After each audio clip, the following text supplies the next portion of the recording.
আরে এবার নমরুদ ডাক দেয়া কৌজিন রে, তাহলে তার সঙ্গে আমার বোঝা পড়া আছে। নমরুদ এবার হাতের ভিতরে বেত নিয়েছে, বেত নিয়ে নিজেই প্রহার করার জন্যে মেয়েটাকে একটা ঘরের ভিতরে তালাবদ্ধ করে, দরজা জানালা বন্ধ করে ঘরের ভিতরে আবদ্ধ করে দিয়েছে। ঘরের ভিতরে আবদ্ধ করে দিয়া মেয়েটার গায়ে যখন বেত্রাঘাত করতে যাবি, বেত দিয়ে প্রহার করতে যাবি, এমনিতেই মেয়েটার গা থেকে যখন কাপড় সরাইছে, কাপড় সরাইয়া মেয়ের চেহারা দেখে নমরুদ পাগল হয়ে গেছে। কারণ নমরুদ বড় লুচ্চা টাইপের ছিল, মেয়েটার সুন্দর চেহারা দেখে এমনিতেই নমরুদ পাগল হইয়া মেয়েটাকে ডাক দিয়া কয়, এই মেয়ে তুই একটা কাজ কর, আমি তোর সঙ্গে আমার মনের বিলাস একবার পূর্ণ করতে চাই, একবার আমার মনের চাহিদাটা পূর্ণ করতে চাই। নাউজুবিল্লাহ, মনের বিলাস পূর্ণ করব, মনের চাহিদা পূর্ণ করবো রে, একটু সুযোগ দে, শুধুমাত্র একবার তুই আমার সাথে মিলন কর, আমার মনের চাহিদা পূর্ণ কর, তবে তোর কিচ্ছু করা লাগবে না রে, তোর কিচ্ছু করা লাগবে না, কালেমাও পড়া লাগবে না, না তোর কিচ্ছু করা লাগবে না, আমার প্রতি মানে তুই যে ইমান আনছস তোর কথা ঠিক থাকবি, যদি তুই না মানস তাহলে ঠিক আছে, কিন্তু তোর মনে তোর সাথে আমার মনের বিলাসটা পূর্ণ করতে দে। মেয়েটা তখন দাঁড়ায় কয়, না না না, আমি তোমারই অপারও গ্রহণ করতে পারবো না গো, কারণ আমার আল্লাহ তুই দৃশ্য দেখতেছে, আমার আল্লাহ দেখে। আল্লাহ কেমনে দেখবো, দরজা জানালা সব বন্ধ। আমি আপনাদের কাছে জানতে চাই রে, আমার আল্লাহ দরজা জানালা সব কিছু যদি বন্ধ থাকে রে, আমার আল্লাহ দেখার মতো ক্ষমতা আমার আল্লাহর আছে কিনা নাই? অবশ্যই আছে। আমার আল্লাহ কোরআনের ভিতরে বলেন, ইয়ালামু খাইনাতাল আয়ুনি ওয়া মা তুখফিস সুদূর।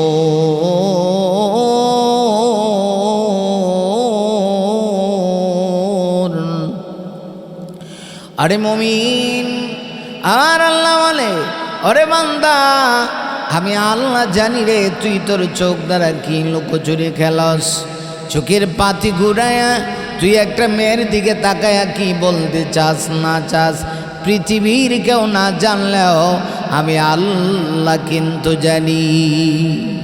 কারণ এই চোখগুলি কে দিয়েছে? আমার আল্লাহ দিচ্ছে। আর আল্লাহ বলে, আমি জানি রে। শুধু তাই না রে মুমিন, আমার আল্লাহ পরের অংশের ভিতরে ডাক দিয়া বলেন, ওয়া মা তুখফিস সুদূর। আরে মুমিন, তোর অন্তরের ভিতরে কি লুকায়িত আছে পৃথিবীর কেউ জানো কা না জানো, আমি আল্লাহ কিন্তু ঠিকই জানি। তোর অন্তরে কি লুকায়িত আছে, তোর অন্তর কি চায়, তোর মন কি চায়, তোর মনের কেমন বাসনা কি, তোর মনে কি চায় আর না চায়, কেউ জানুক আর না জানুক রে, আমি আল্লাহ কিন্তু ঠিকই জানি।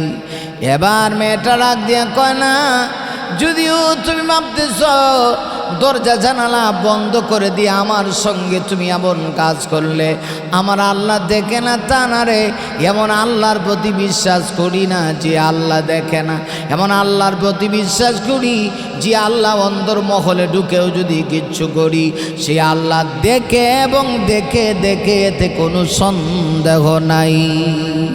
মেয়েটার কেমন ইমান ছিল, ইমানের পাওয়ার কেমন ছিল, এমন ইমান হইলেই তো জান্নাতের কল্পনা করা যায় রে মুমিন। আর এত মুখে শুধুমাত্র ইমান এনেছি, কথা বললেই কি জান্নাতে যাওয়া যাবে? না, যাওয়া যাবে না। জান্নাতে যাইতে হলে আর আল্লাহ অবশ্যই পরীক্ষা নিয়ে তোমাকে আমাকে জান্নাত দিবে আল্লাহ রাব্বুল আলামিন। এই জন্য সূরা আনকাবুতের ভিতরে বলেন, আহাসিবান নাসু আইয়ুতরাকু আইয়াকুলু আমান্না ওয়া হুম লা ইফতানুন।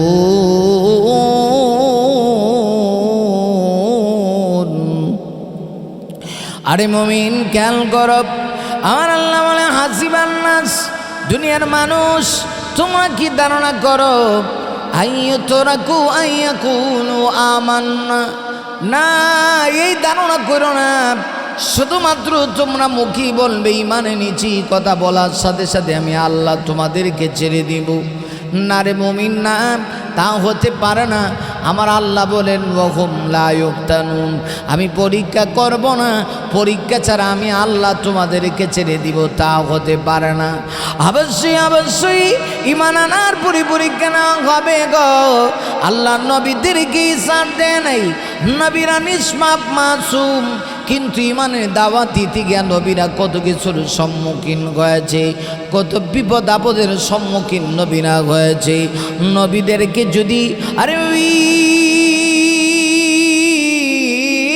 আমার আল্লাহ পরীক্ষা নিয়ে থাকি, তোমাকে আমাকে পরীক্ষা ছাড়া আমার আল্লাহ জান্নাত দিবে না গো।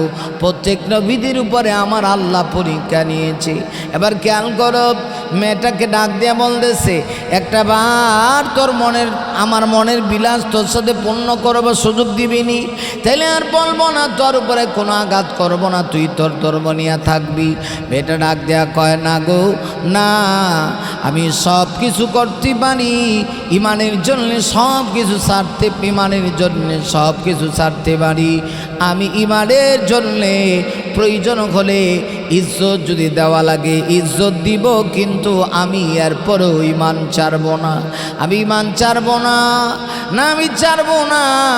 আমার দেখে আঘাত করো না, আমার দেখে তুমি দর্শন করার চিন্তা ভাবনা নিয়ে আমার বডিতে তুমি হাত লাগাইও না, কারণ আমার এমন আল্লাহর প্রতি বিশ্বাস আছে, আমার আল্লাহ এই রকম মুসিবত থেকে বাঁচানোর ক্ষমতা আছে কিনা নাই।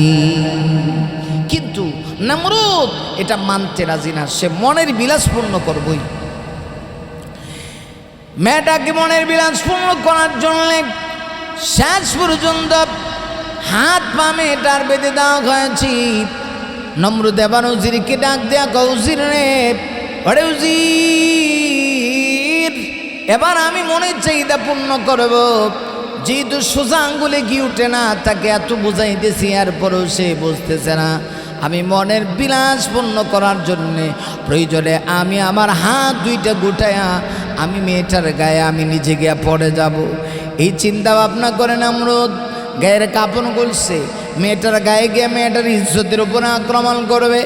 যেমনি দুইটা হাত বাড়ায় দিয়েছি, তাফসীরে বর্ণনা এসেছি, ঘটনাটি উল্লেখ করা হয়েছে, সাথে সাথে নমরুদের দুইটা হাত সাথে সাথে এমন হয়ে গেল, মনে হয় যেন একদম রডের মতো দুই হাত নমরুদের শক্ত হয়ে গেছে। রড যেমন শক্ত, হাত দুইটা শক্ত, সামনে আর আগায় না, না সামনে আর আগায় না, দুই হাত সামনে বানায় দিয়েছি। ওরে মমিন, হাত দুইটা সামনে যায় না, রডের মতো শক্ত হয়ে গেছে। নমরুদ তো এখন মারাত্মক বড় বিপদে পড়ে গেছে। এখন নমরুদ চিন্তা করছে, এটা মেয়ের পাওয়ার না, এ যেন এক আধ্যাত্মিক শক্তি রে, কিন্তু এই পাওয়ার সঙ্গে মোকাবেলা করে পারবো না, এখন কি করা যায়? উজিরে ডাক দেয়া কয়, কিরে উজির, আমি না চাইছিলাম মনের বিলাস পূর্ণ করব, তাই তুমি রাত থেকে দুই হাত বাড়ায় দিয়েছি। আমার দুইটা হাত হঠাৎ করে এমন হয়ে গেল কেন, এমন শক্ত হয়েছে, মনে হয় যেন দুইটা রড হাতের ভিতরে কেউ বসা দিয়েছে, হাত সামনে যায় না। উজির ডাক দেয়া কয়, বুঝছি মেয়েটার বদুয়া লেগে গেছে, মেয়েটা বড় কামেলদার, একটা কাজ কর, মেয়েটার কাছে মাপ চা। নবীদের ডাক দেয়া কয়, মা গো, এখন মা বলে ডাক দে, ডাক দেয়া কয়, মা অপরাধ করেছি রে মা, অন্যায় করেছি, মারে তুই আমারে মাফ করে দে। মেয়েটা যেহেতু মুসলমান হয়ে গিয়েছে, মেয়েটার মনটা বড় নরম ছিল। মেয়েটা ডাক দিয়ে কই, ঠিক আছে যা, আমি তোরে মাফ করে দিলাম। যেমনি কথা বলেছে, নমরুদ তাকায় দেখে হাত এখন আগের মতো হয়ে গেছে, এখন নড়াচড়া করতে মানে। এমনিতেই নমরুদ তার উজিরকে ডাক দিয়া কয়, একটা কাজ কর, আমার দেখো না সত্য করে কিছু দিয়া বেঁধে দে, এরপরেও আমি দেখি কোনোভাবেই মেয়ের সঙ্গে মনের বিলাস পূর্ণ করা যায়। দেহ বাইদা ভাবছিল তাহলে আর দেহের উপরে কোনো কিছু বর করবে না।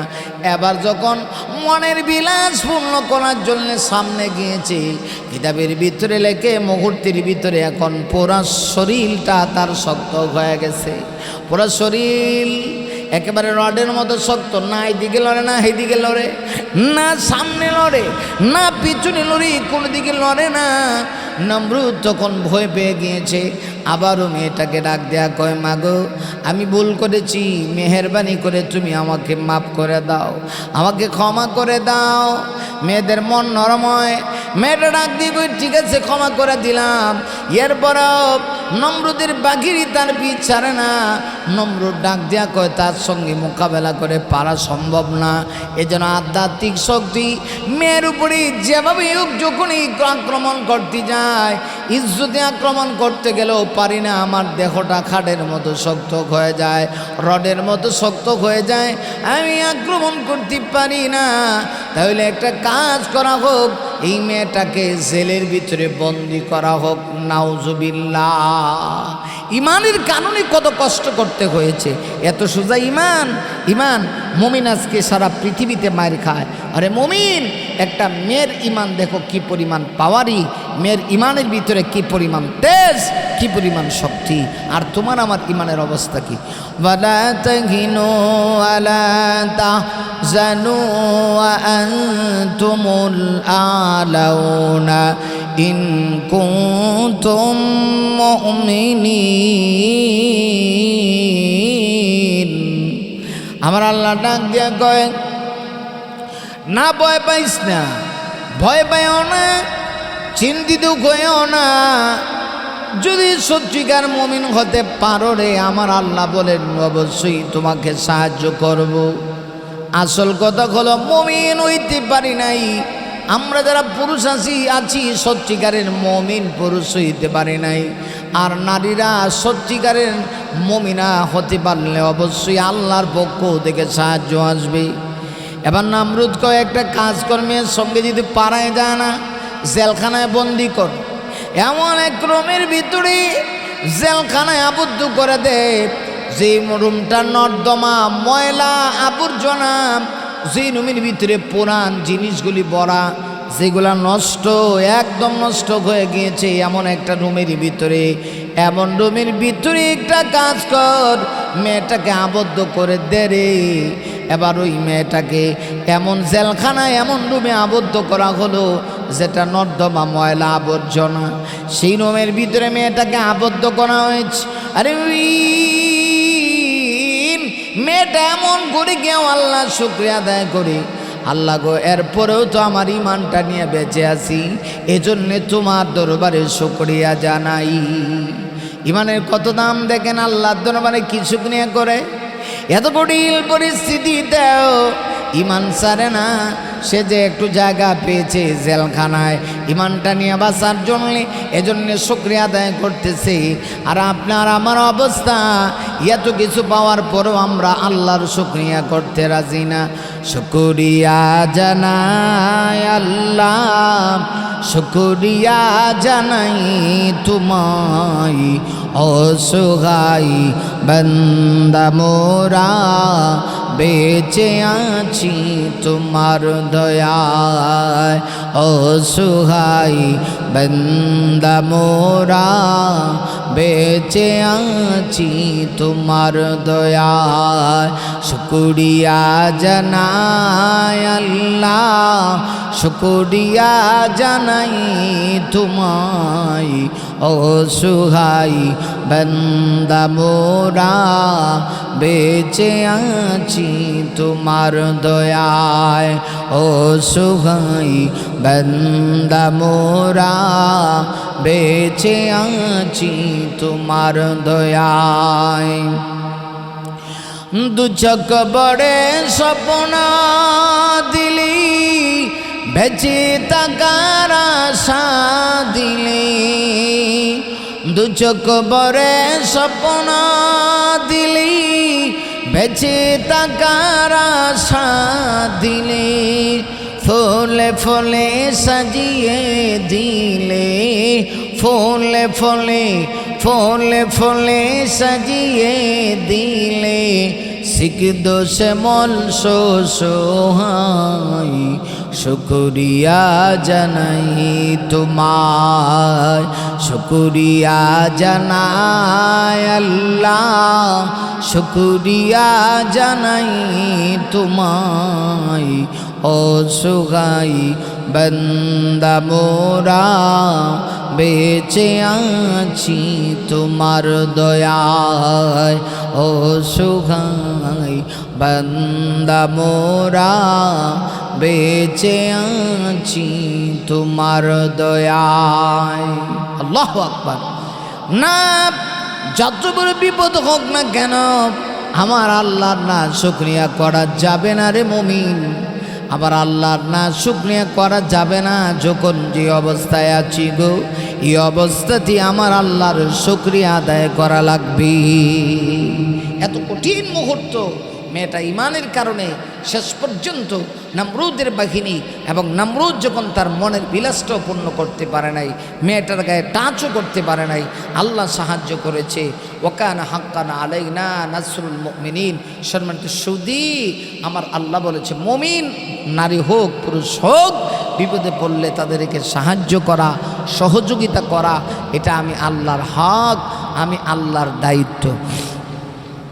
আরে মুমিন এত কিছুর পরেও মেয়েটার সঙ্গী নমরুদ যখন তার মনের বাসনা পূর্ণ করতে পারে নাই, শেষ পর্যন্ত নমরুদ তাকে জেলের ভিতরে আবদ্ধ করে দিল।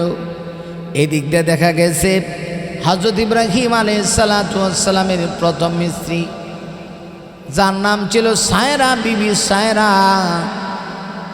সারাও বলি বা সায়রা বলি।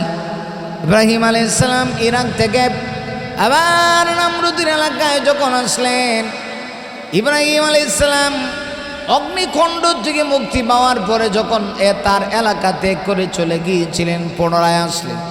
আসার পরে তার প্রথম স্ত্রীকে নিয়ে যখন আসলেন, আসার পরে নমরুদ ইব্রাহিমের সঙ্গে আবারও শুভাচরণ শুরু করেছে। আবার ইব্রাহিম আর তার স্ত্রী হযরত সায়রা আলাইহিস সালাতু ওয়াস সালামকে আবার জেলখানায় আবদ্ধ করে দিল।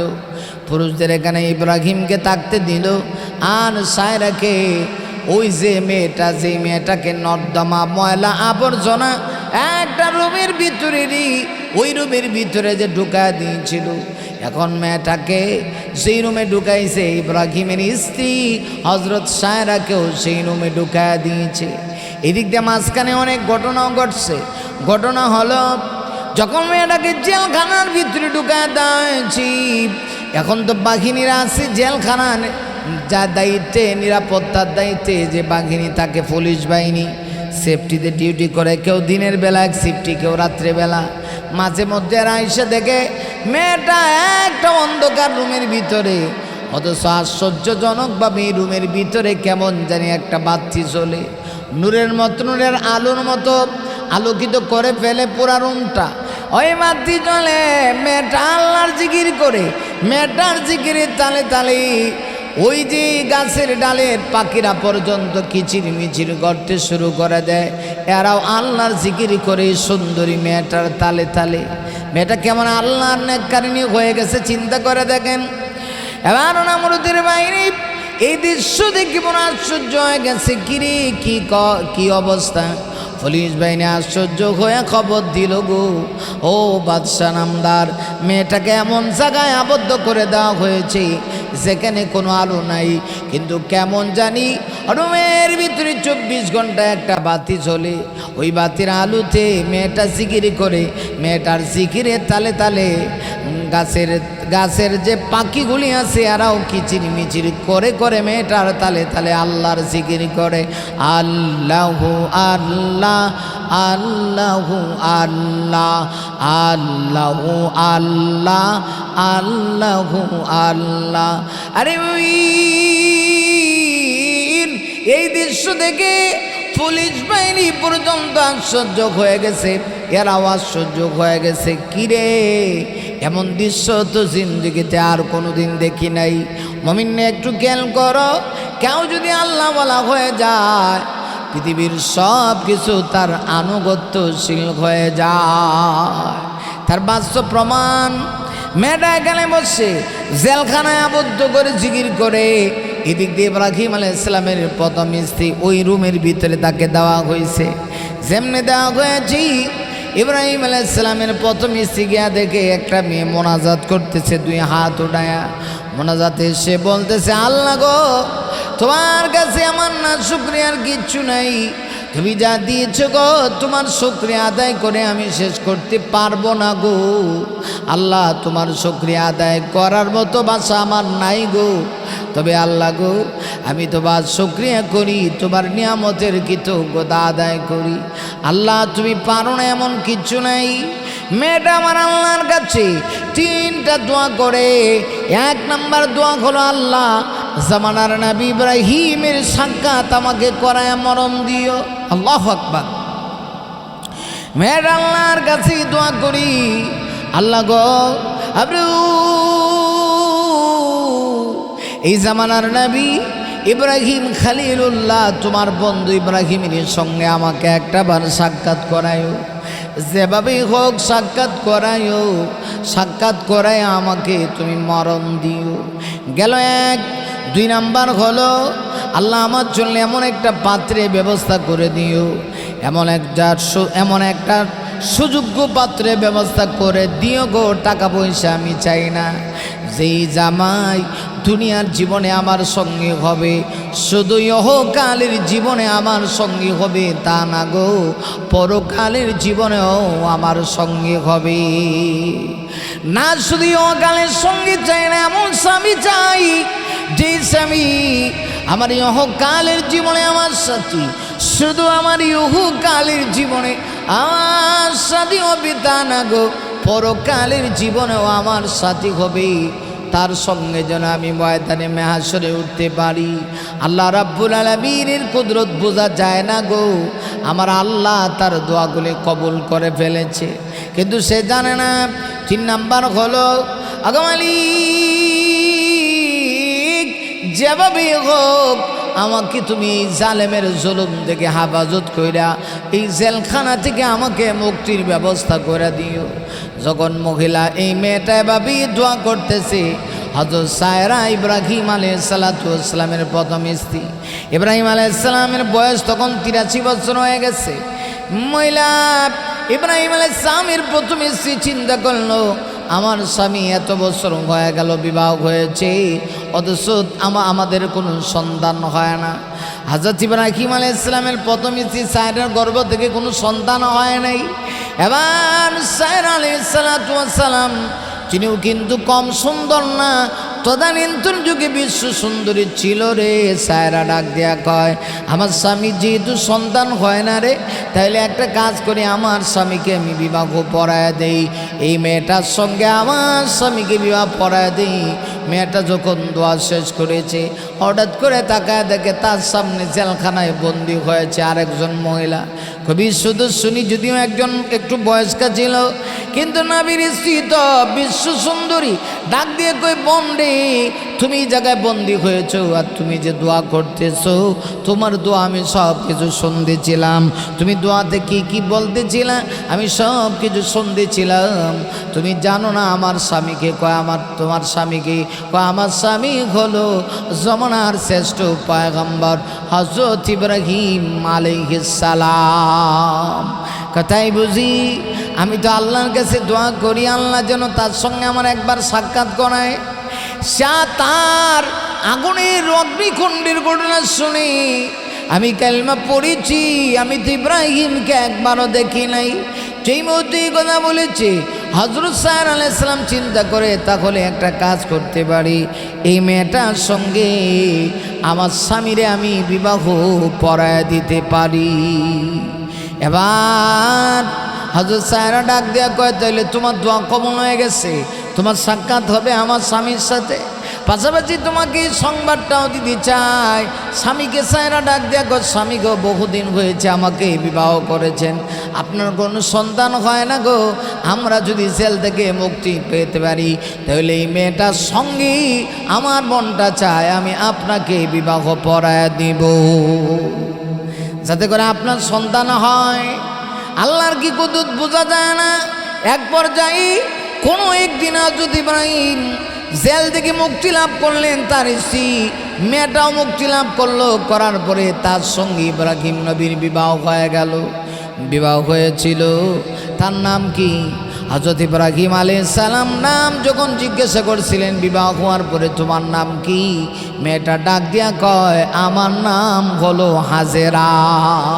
ওই যে ইব্রাহিম আলাইহিস সালামের দ্বিতীয় স্ত্রী, ওই যে আল্লাহ কিভাবে ঘুরাইয়া আমার আল্লাহ ইব্রাহিমকে নিয়ে আসছেন, তার দ্বিতীয় স্ত্রী যাকে তিনি বিবাহ করার পরে আল্লাহ রাব্বুল আলামিন সেই স্ত্রী হাজেরার গর্ভ থেকে সন্তান দিলেন। প্রথম যে সন্তান হইল, এই সন্তান আর কেউ না, এই সন্তান হলো হযরত ইসমাইল আলাইহিস সালাতু ওয়াস সালাম। বাবার যখন বৃদ্ধ বয়স তখন ইসমাইল পৃথিবীতে আসলেন। সন্তান পায়া দ্বিতীয় স্ত্রীর গর্ভ থেকে হযরত ইব্রাহিম কত খুশি, কিন্তু খুশি হলে কি হবে রে? আমার আল্লাহ ইব্রাহিম নবীকে এমনভাবে পরীক্ষা করেছি, বারবার আমার আল্লাহ পরীক্ষা করেছে। এবার আমার আল্লাহ ঘোষণা দেয়, ইব্রাহিম রে, সন্তান নিয়ে আর এই দেশে থাকা যাবে না গো, যাও না, তোমার সন্তান আর তোমার স্ত্রী, তোমার দ্বিতীয় স্ত্রী, তাকে তুমি নির্বাসন দিয়ে আসো। কোথায় নির্বাসন দিয়ে আসবা? নির্বাসন দিয়ে আসবা আল্লাহর ঘরখানায়, কাবার কাছে। আল্লাহু আকবার।